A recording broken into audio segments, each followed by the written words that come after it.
우리가 지난주부터 이 누가복음을 자세히 살피기 시작했습니다. 오늘은 이 천사 가브리엘이 마리아에게 가서 예수님의 탄생을 예고하는 장면을 자세히 살펴보려고 합니다. 이 천사 가브리엘은 마리아에게 가서 너는 은혜를 받은 자다라고 두 번이나 강조를 하는데, 우리 스스로가 정말 마리아의 입장이 되어서 그 은혜 받은 자다라는 이 천사의 말에 공감이 되겠는지, 마리아처럼 결과적으로 주를 찬양하고 기뻐하게 되겠는지, 정말로 마리아의 입장이 되어서 마리아에게 생긴 일을 자세히 한번 살펴보시기 바랍니다. 만약 내가 마리아였다면 나는 어떻게 했을 것인지 한번 생각해 보시기 바랍니다. 우리 본문을 같이 읽겠습니다. 누가복음 1장 26절부터 38절까지 번갈아 읽겠습니다. 여섯째 달에 천사 가브리엘이 하나님의 보내심을 받아 갈릴리 나사렛이란 동네에 가서 요셉이라는 사람과 약혼한 처녀에게 이르니 그 처녀의 이름은 마리아라. 그에게 들어가 이르되 은혜를 받은 자여 평안할지어다 주께서 너와 함께 하시도다 하니, 천사가 그 말을 듣고 놀라 이런 인사가 어찌함인가 생각하매, 천사가 이르되 마리아여 무서워하지 말라. 네가 하나님께 은혜를 입었느니라. 보라 내가 잉태하여 아들을 낳으리니 그 이름을 예수라 하라.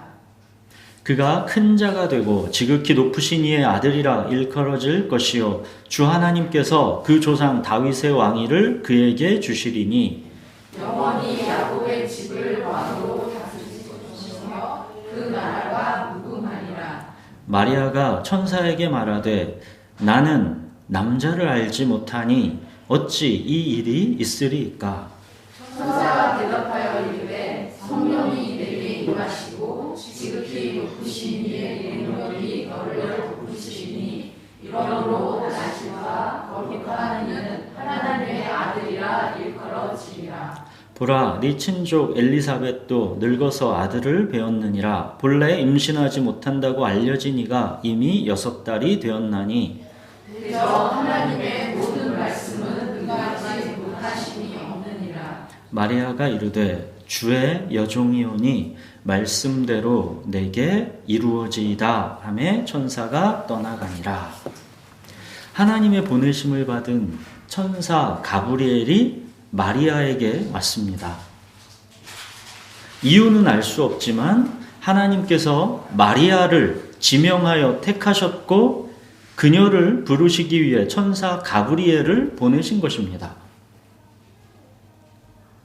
마리아는 요셉과 약혼해서 결혼을 앞두고 있는 처녀입니다. 천사 가브리엘이 마리아에게 찾아와서 뭐라고 인사합니까? 28절 보시면 은혜를 받은 자여 라고 마리아를 부르죠. 마리아가 갑작스러운 천사의 인사를 받고 무서워서 놀랍니다. 그랬더니 30절에 보시면 천사가 마리아에게 무서워하지 말라 하면서 또 뭐라고 합니까? 네가 하나님께 은혜를 입었느니라. 그렇게 천사는 두 번이나 강조하여 마리아가 하나님께 은혜를 입었다 하면서 이런 일이 너에게 있을 것이다 말해줍니다. 31절, 2절, 3절 읽겠습니다. 보라, 네가 잉태해서 아들을 낳을 건데 그 이름을 예수라 하라. 그가 큰 자가 되고 지극히 높으신 이의 아들이라 일컬어질 것이요 주 하나님께서 그 조상 다윗의 왕위를 그에게 주시리니 영원히 야곱의 집을 왕으로 다스리실 것이며 그 나라가 무궁하리라. 여기까지만 보면 정말 큰 은혜이지요. 내가 낳게 될 아이가 어마어마하게 높은 자가 될 것이고 앞으로 영원히 다스릴 것이다 라는데 얼마나 영광스러운 은혜입니까? 근데 문제가 뭡니까? 마리아는 결혼을 앞둔 처녀라는 것입니다. 마리아는 천사의 말이 영광스러운 은혜로 다가오기 전에 우선 당장 자기 현실을 두려워하고 걱정하지 않을 수가 없는 것이죠. 34절 보십시오. 나는 남자를 알지 못하니 어찌 이 일이 있으리까? 마리아는 남자를 알지 못하는데 거기다가 요셉과 약혼해서 이제 결혼을 기다리고 있는데 그런 처녀인 자기가 아들을 잉태한다라는 것. 이 소식이 정말로 천사의 말처럼 마리아에게 은혜로 여겨질 수 있었겠습니까? 마리아가 지금 자기 앞에 놓인 현실을 정말로 감당할 수가 있겠습니까? 당장 약혼자 요셉에게 뭐라고 설명을 하겠습니까? 마리아는 요셉과 함께하는 신혼을 꿈꾸면서 그렇게 결혼을 준비하고 있었을 텐데 그런 마리아에게 처녀인 상태에서 아들을 잉태하게 된다라는 소식이 얼마나 청천벽력 같은 그런 일이겠습니까? 천사 가브리엘은 분명히 2번이나 강조하면서 네가 하나님께 은혜를 입었다라고 했는데 정말 하나님께서 주시는 이 은혜가 마리아에게 은혜로 다가왔겠느냐라는 것입니다. 여러분이라면 이 은혜를 기뻐하며 받고 싶겠습니까? 기다리던 메시아가 이 땅에 오는 것은 너무너무 가슴 벅찬 기쁜 소식임에 틀림없지만 영원히 우리를 왕으로 다스리실 주님을 구약 성경의 약속대로 정말로 이 땅에 보내주신 것은 너무도 감사한 은혜이지만 그게 왜 하필 요셉과 결혼을 앞둔 처녀인 자기에게 이 사실이 일어나는가 하는 것이죠. 마리아 개인의 인생은 완전히 뒤집어지는 것입니다. 신혼의 단꿈 그런 거는 완전히 없어지는 것이고 앞으로 남들의 의심의 눈길 속에서 평생을 살아야 하는 그런 삶으로 뒤바뀌는 순간입니다.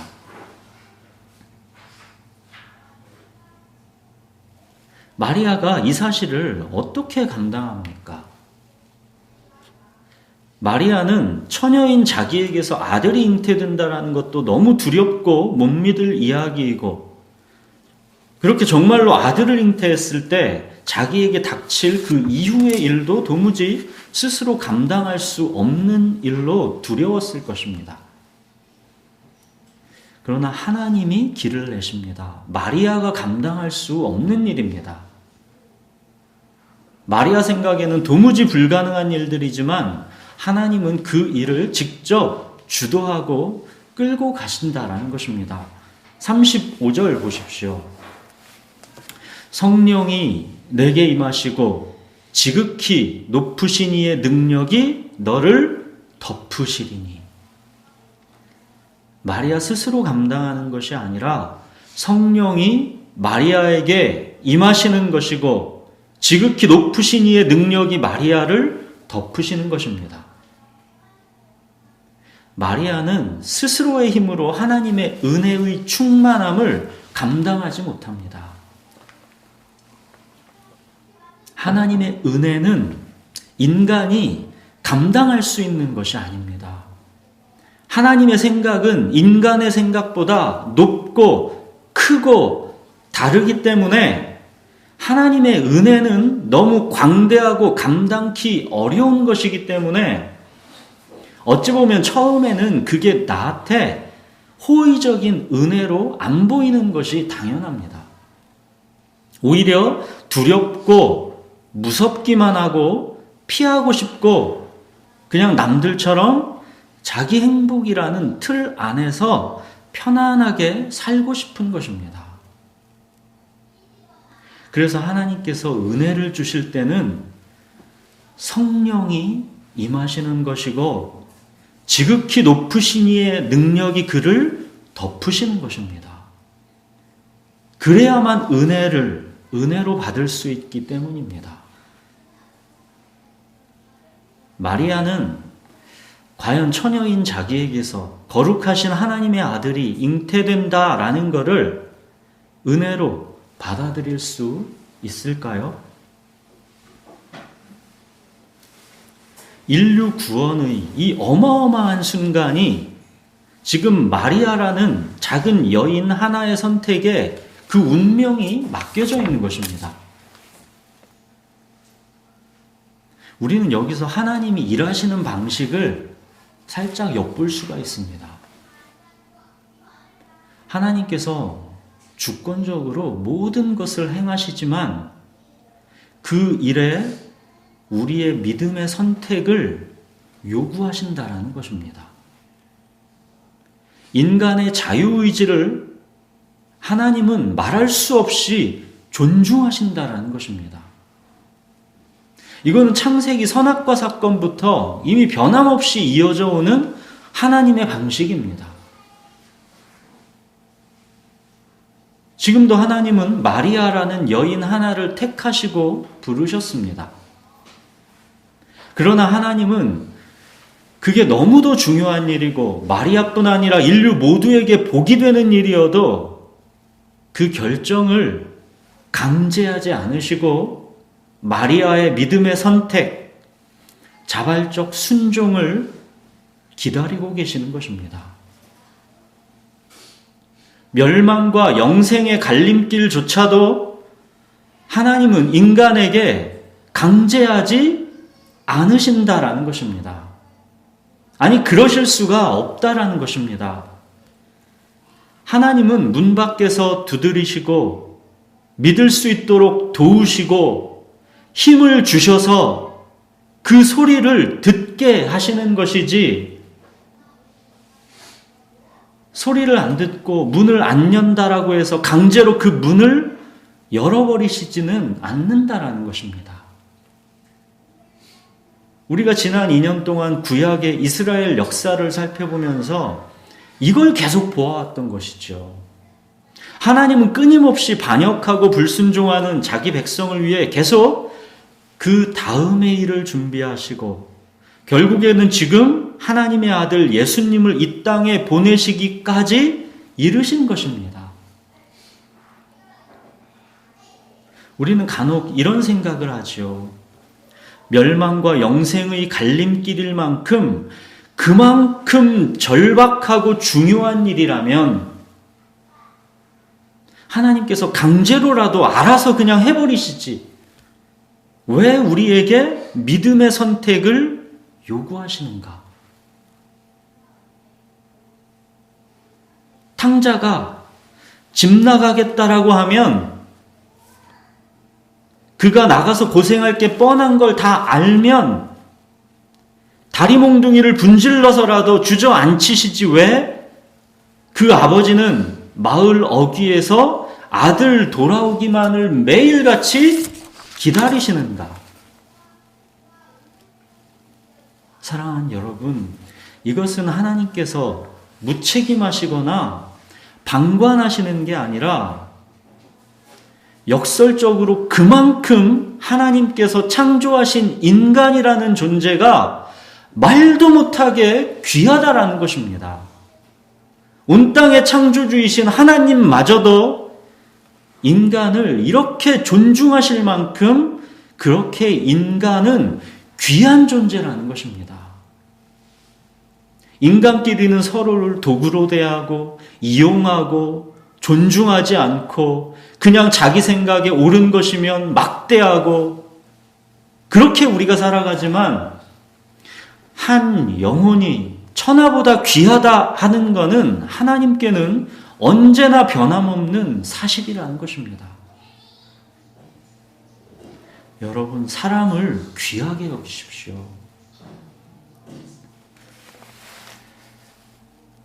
자, 지금 마리아는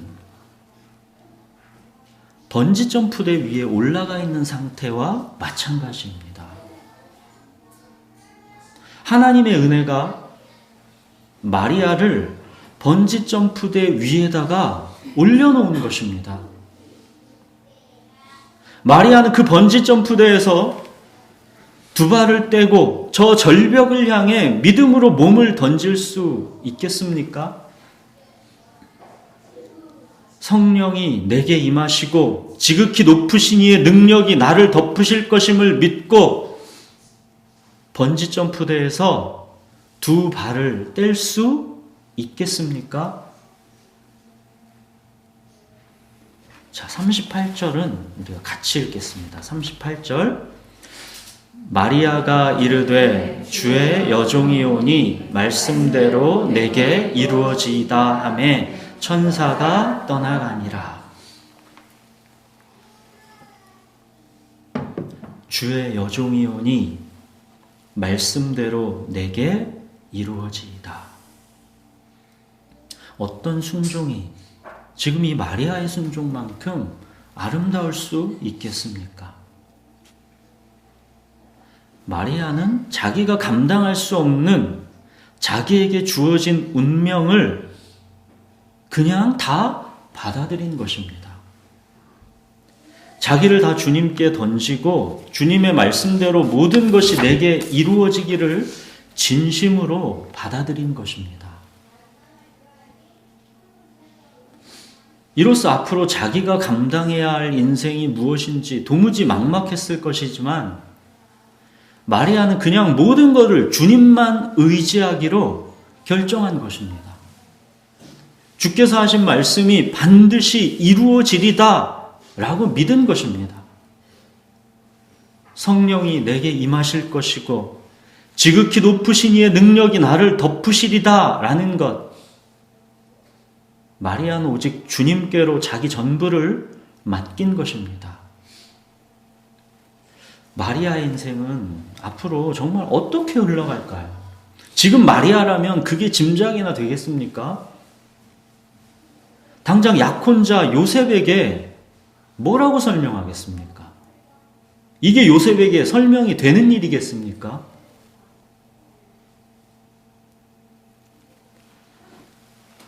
자, 그런데 이 첫 단추부터 한번 보십시오. 요셉을 마리아가 설득하지 않고 주님이 설득하십니다. 시작하신 분도 하나님이시고 그 일을 이루시는 분도 하나님이십니다. 누가는 마리아가 이걸 어떻게 믿었을까 해서 마리아 이야기를 여기다 써놨죠. 마태는 요셉이 이걸 어떻게 믿었을까 해서 요셉 얘기를 써놨습니다. 우리 마태복음 1장 18절에서 25절 한번 보십시오. 신약 1페이지입니다. 마태복음 1장 18절부터 25절 요셉이 어떻게 믿게 되었나를 한번 보십시오. 18절부터 25절 한 절씩 번갈아 읽겠습니다. 예수 그리스도의 나심이 이러하니라. 그의 어머니 마리아가 요셉과 약혼하고 동거하기 전에 성령으로 잉태된 것이 나타났더니 그의 남편 요셉은 의로운 사람이라 그를 드러내지 아니하고 가만히 숨고자 하여 이 일을 생각할 때 주의 사자가 현몽하여 이르되 다윗의 자손 요셉아 네 아내 마리아 데려오기를 무서워하지 말라. 그에게 잉태된 자는 성령으로 된 것이라. 아들을 낳으니 이름을 예수라 하라. 이는 그가 자기 백성을 그들의 죄에서 구원할 자이시니라 하라. 이 모든 일이 된 것은 주께서 선지자로 하신 말씀을 이루려 하심이니 이르시되 보라 처녀가 잉태하여 아들을 낳을 것이요 그의 이름은 임마누엘이라 하리라. 하시니 이를 번역한즉 하나님이 우리와 함께 계시다 하니라. 요셉이 잠에서 깨어 일어나 주의 사자의 분부대로 행하여 그의 아내를 데려왔으나 아들을 낳기까지 문침하지 아니하노니 나만의 이름을 외치하라. 네, 마리아도 믿을 수 없는 일이었겠지만 사실 요셉은 얼마나 더 이 사실이 믿을 수 없는 일이겠습니까? 그래서 그나마 요셉이 의로운 사람이라 뭐래요? 가만히 끊고자 했다죠. 결혼 취소하고 없던 일로 하려고 했던 것이라는 거죠. 요셉은 어떻게 근데 이 사실이 믿어졌을까요? 요셉이 결국 믿고 순종하게 된 결정적인 이유가 22절, 23절입니다. 이 모든 일이 된 것은 주께서 선지자로 하신 말씀을 이루려 하심이니 이르시되 보라 처녀가 잉태하여 아들을 낳을 것이요 그의 이름은 임마누엘이라 하리라 하셨으니 이를 번역한즉 하나님이 우리와 함께 계시다 함이라. 천사가 요셉을 무엇으로 설득했습니까? 무엇으로 믿게 했습니까? 이사야서 말씀입니다. 요셉이 말씀을 알았던 사람이고 그 말씀대로 메시아를 기다렸던 사람이기 때문에 천사가 그 말씀을 통해 요셉을 설득했을 때 요셉은 비로소 믿을 수가 있었던 것입니다. 사랑하는 여러분, 믿음은 말씀에서 나는 것입니다. 마리아와 요셉이 자기 행복이라는 이 견고한 틀을 넘어서 하나님의 뜻에 순종할 수 있었던 것은 말씀을 믿음으로 결부시켰기 때문입니다. 대저 하나님의 모든 말씀은 능하지 못하심이 없느니라. 이렇게 말씀을 사모했던 마리아에게 하나님은 말씀으로 마리아를 도전하신 것입니다. 거기에 마리아는 이렇게 믿음으로 응답한 것입니다. 주의 여종이오니 말씀대로 내게 이루어지이다. 자, 이게 바로 영접입니다. 가만히 보십시오. 마리아에게서 생긴 일이 사실 모든 그리스도인들에게 생기는 일입니다. 예수 그리스도를 내 마음의 구원자요 나의 주님으로 영접한다라는 것은 하나님의 아들의 생명이 내 안에 사시는 것입니다. 이제 내가 사는 것 아니요 그리스도께서 내 안에 사시는 것이라. 이게 영접입니다. 처녀 마리아에게서 예수님이 태어났다라는 것을 믿는 것과 내 안에 그리스도께서 사신다라는 걸 믿는 것은 같은 것입니다. 처녀 마리아에게서 예수님이 태어나는 기적과 내 안에 하나님의 아들 예수님께서 사시는 기적은 같은 것입니다.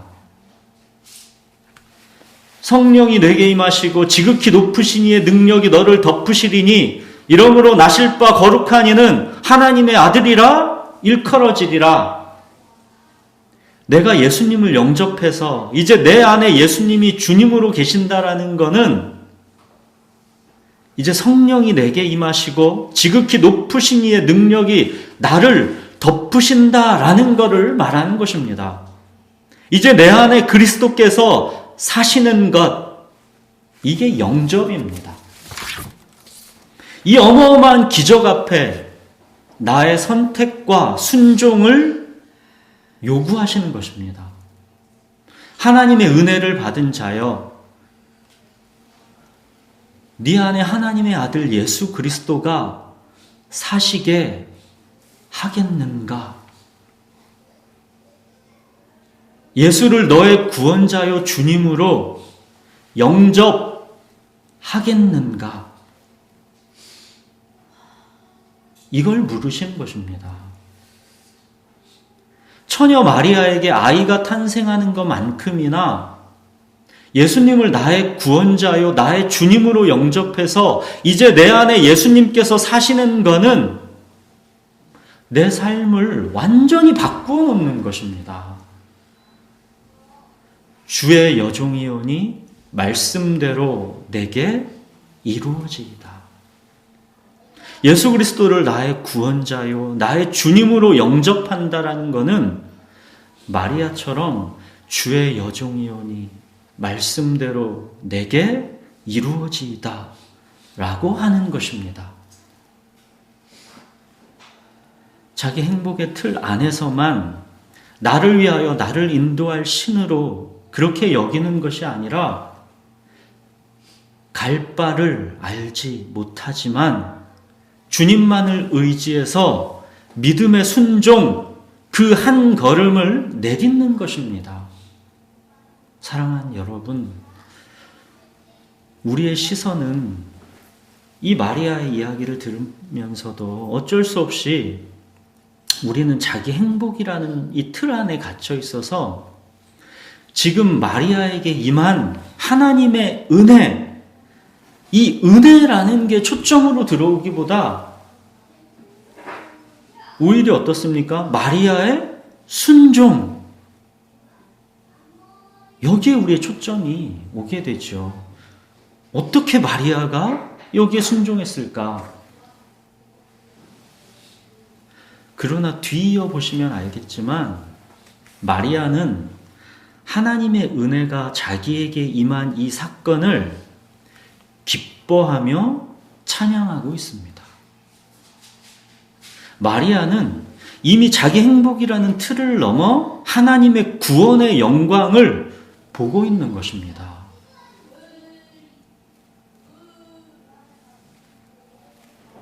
무엇이 은혜를 헌신이 아니라 진짜 은혜로 받을 수 있게 하는 것이겠습니까? 네가 하나님께 은혜를 입었다 이렇게 2번이나 강조한 천사의 말처럼 진짜 은혜가 나한테 무지막지한 순종의 요구, 의무 이걸로 다가오는 것이 아니라 정말로 은혜로 받을 수 있게 하는 것이겠습니까? 무엇이 자기 행복이라는 틀을 넘어서 구원의 영광을 보게 하는 것이겠습니까? 누가복음 본문 그 46절, 48절에 보시면 마리아가 이렇게 주를 기뻐하면서 찬양하고 있습니다. 내 영혼이 주를 찬양하며 내 마음이 하나님 내 구주를 기뻐하였음은 그의 여종의 비천함을 돌보셨습니다. 비천함을 돌보셨습니다. 마리아에게는 자기의 비천함 이게 보인 것입니다.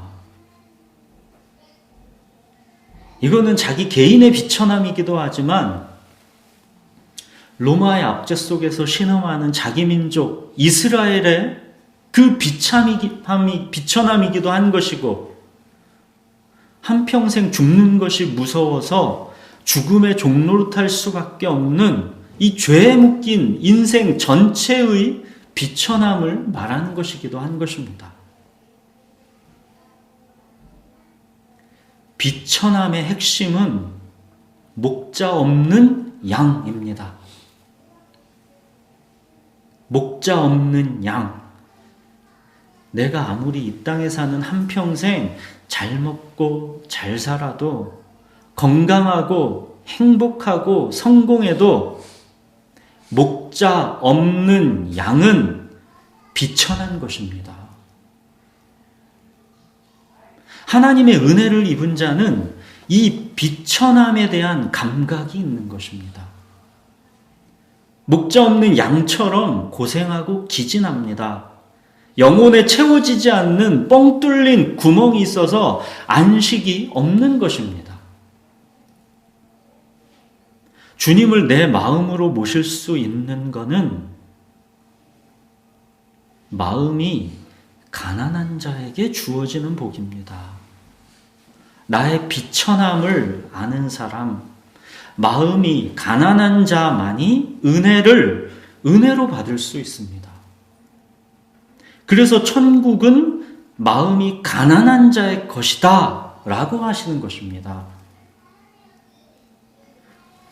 주님이 없이는 나 스스로 내 삶이 감당이 안 되는 사람, 이 사람이 가난한 사람이고 비천한 사람입니다.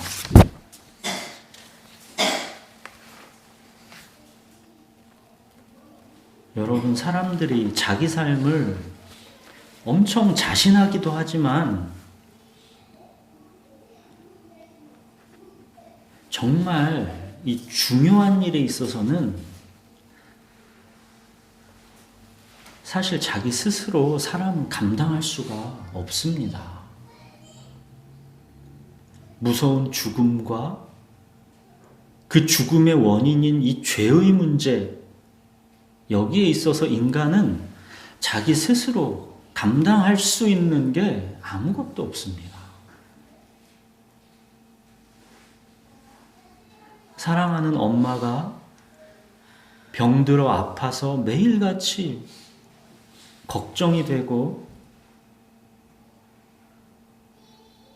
그 엄마가 얼마나 아프고 힘들까 속마음을 끓일 수밖에 없는 것. 결국 죽어가는 것을 지켜볼 수밖에 없는 것. 그 무서운 죽음과 이별의 슬픔 앞에서 인간은 완전히 무력합니다. 사랑하는 사람이 아파서 밤새 고통해도 인간은 해줄 수 있는 게 없습니다. 속수무책입니다. 고통과 슬픔과 죽음의 문제 앞에서 인간은 할 수 있는 게 아무것도 없습니다. 교만한 사람들은 이 죽음의 문제에 있어서 참으로 대범합니다. 한평생 나 스스로 내 인생 감당하다가 죽을 때가 되면 그냥 사라지면 되지 뭐, 이렇게 생각합니다. 그러나 죽음은 결코 거기가 끝이 아닙니다. 한번 죽는 것은 사람에게 정해진 것이요, 그 후에는 심판이 있으리니. 하나님의 심판이 있습니다. 죽음은 인간에게 자연스럽고 당연한 게 아닙니다. 죽음은 죄의 결과로서 무섭고 끔찍한 것이지 결코 당연하고 자연스럽게 받아들일 그 무엇이 아닙니다. 죽음 앞에 속수무책으로 비천한 자로서 절망해야 그것이 겸손한 인간의 모습이고, 그 절망 앞에서 구원자를 찾고 주님을 찾아야 하는 것입니다. 다윗은 왕이었어도 바로 이 비천함과 가난함을 알았던 사람이죠. 시편 31편에 보시면 10절에 다윗이 그럽니다. 내 일생을 슬픔으로 보내며 나의 연수를 탄식으로 보내며 내 기력이 나의 죄악 때문에 약하여지며 나의 뼈가 쇠하도소이다. 다윗은 이 죄와 죽음의 문제, 그리고 자기 스스로 감당할 수 없는 그 인생의 문제, 여기에 절망했던 사람이고, 그 비천함 속에서 오직 하나님께로 피해서 숨었던 사람입니다. 죽게 피하는 길 말고 이 두려움을 벗어날 길이 없다라는 것을 알았던 사람입니다. 다윗은 그래서 31편 19절에는 이렇게 고백합니다. 주를 두려워하는 자를 위하여 쌓아두신 은혜, 곧 죽게 피하는 자를 위하여 인생 앞에 베푸신 은혜가 어찌 그리 큰지요. 사랑하는 여러분, 피할 곳이 있는 자, 숨을 곳이 있는 자, 그가 복된 자입니다. 건강한 자에게는 의원이 쓸데없고 병든 자에게라야 쓸데 있습니다. 예수님의 이 말씀은 너무 당연한 거 아닙니까? 내게 구원자가 필요하다라는 배고픔, 나의 비천함을 아는 것, 이게 은혜입니다. 이 은혜가 있어야 내 안에 그리스도께서 사신다라는 게 비로소 은혜로 받아지는 것입니다. 내가 병든 자라는 것을 알아야 비로소 의원을 찾게 되는 것입니다.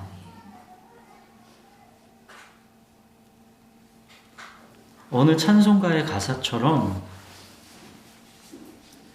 이 세상에 근심된 일이 많고 참 평안을 몰랐구나.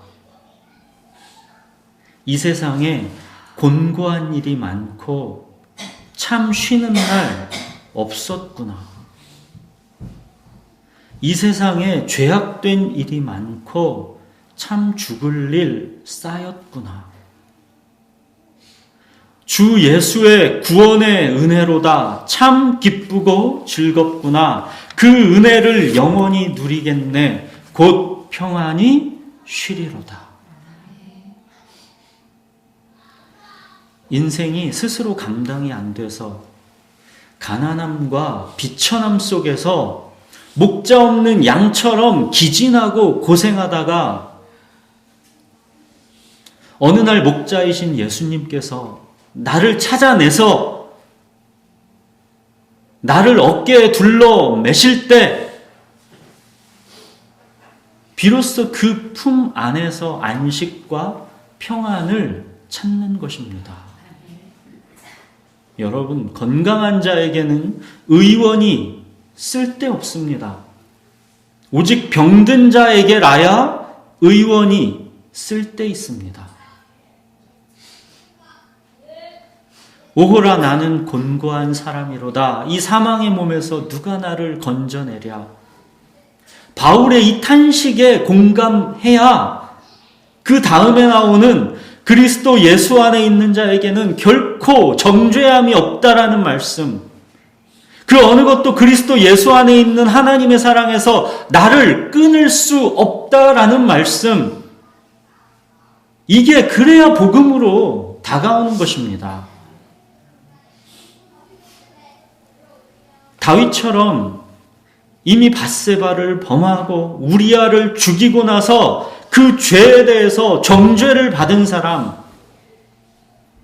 물을 다 쏟아버리고 다시 주워 담을 수 없는 것처럼 자기 스스로 그 죄의 결과를 어찌해 볼 수 없어서 그 죄책감의 절망 속에서 신음하는 사람, 그가 가난한 자고 그가 비천한 자입니다. 바로 이 비천한 자를 돌보시기 위해서, 그를 구원하여 그와 함께 하시기 위해서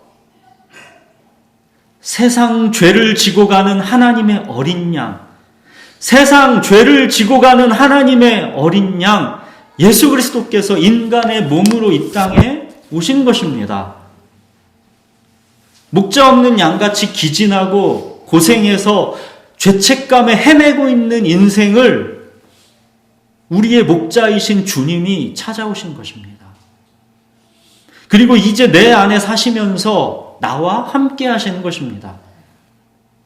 여러분, 인생은 결코 나 스스로 감당할 수 있는 게 아닙니다. 목자 없는 양은 비천한 것입니다. 비록 지금은 건강하고 부유하고 즐겁고 편안해서 충분히 인생이 스스로 감당할 만한 것이다 자신할지 모르겠지만 그거는 단지 무지함일 뿐입니다. 예수님께서 라오디게아 교회를 책망하면서 이런 말씀을 하셨죠. 네가 말하기를 나는 부자라 부요하여 부족한 것이 없다 하나 네 곤고한 것과 가련한 것과 가난한 것과 눈먼 것과 벌거벗은 것을 알지 못하는도다. 예수님은 목자 없는 양처럼 살면서도 나는 부자라 부요해서 부족한 것이 없다 그러고 있는 그 라오디게아 교회를 사랑하셔서 책망하신 것입니다. 그리고 이어서 라오디게아 교회를 예수님께서 다시 부르십니다. 볼지어다 내가 문 밖에 서서 두드리노니 누구든지 내 음성을 듣고 문을 열면 내가 그에게로 들어가 그와 더불어 먹고 그는 나와 더불어 먹으리라. 사랑하는 여러분, 주님께서 내 안으로 들어오셔서 주님과 함께 더불어 먹는 것이 가장 복된 삶입니다. 주님께서 나를 택하시고 부르셨다라는 것, 목자이신 주님께서 나를 찾아오셨다는 것, 이게 은혜입니다. 이 은혜를 헛되이 하지 마십시오. 주님께서 내 마음의 문을 두드리실 때, 주님께서 함께 가자 하시며 나를 따르라 하실 때, 주의 여종이오니 말씀대로 내게 이루어지이다. 이렇게 마리아처럼 믿음으로 응답하십시오. 이것은 처음에는 번지점프대 위에서 두 발을 떼는 것처럼 정말로 두려운 일일 수 있지만 하나님의 은혜를 받은 게 정말 맞는 것입니다. 하나님께서 나를 택하시고 부르셨다라는 것, 나를 찾아오셨다라는 것, 이거는 이루 말할 수 없는 은혜입니다.